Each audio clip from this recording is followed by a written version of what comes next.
Assalamualaikum warahmatullahi wabarakatuh.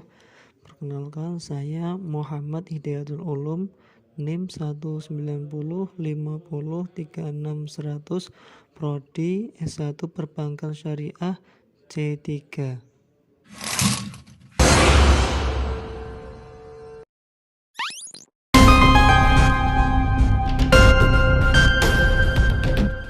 Di sini saya akan memaparkan materi Lembaga Keuangan Syariah tentang Bank Pembiayaan Rakyat Syariah.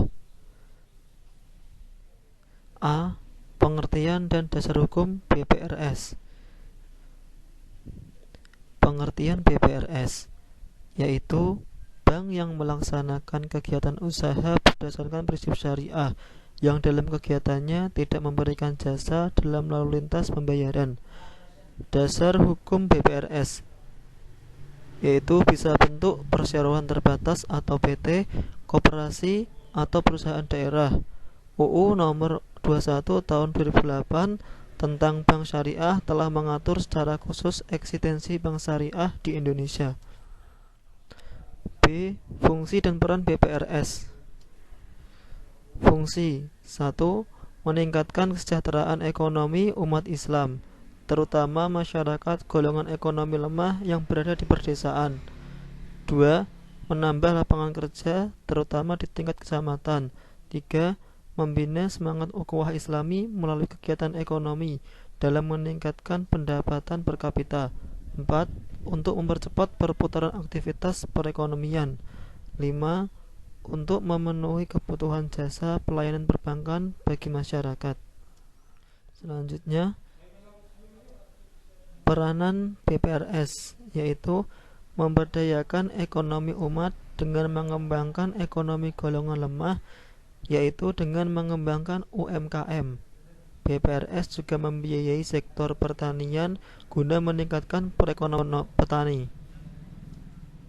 C.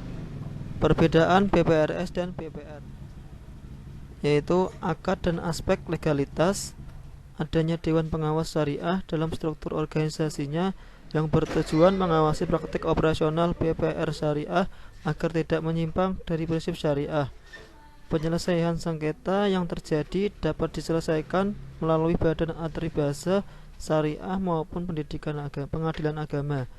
Bisnis dan usaha yang dibiayai tidak boleh bisnis yang haram, subhat ataupun dapat menimbulkan kemudaratan bagi pihak lain. Praktik operasional BPR syariah baik untuk perhimpunan maupun menyalurkan pembiayaan menggunakan sistem bagi hasil dan tidak menggunakan sistem bunga. D. Prosedur operasional BPRS. Ada beberapa hal yang harus dipenuhi dalam pendirian BPRS. 1. Persyaratan umum. 2. Permohonan izin arsip. 3. Permohonan izin usaha. 4. Persiapan praoperasional BPRS. 5. Laporan pembukuan.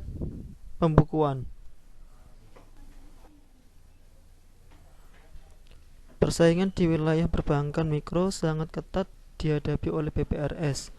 Para pelaku perkreditan yang berfokus pada wilayah usaha mikro kecil dan menengah UMKM cukup banyak.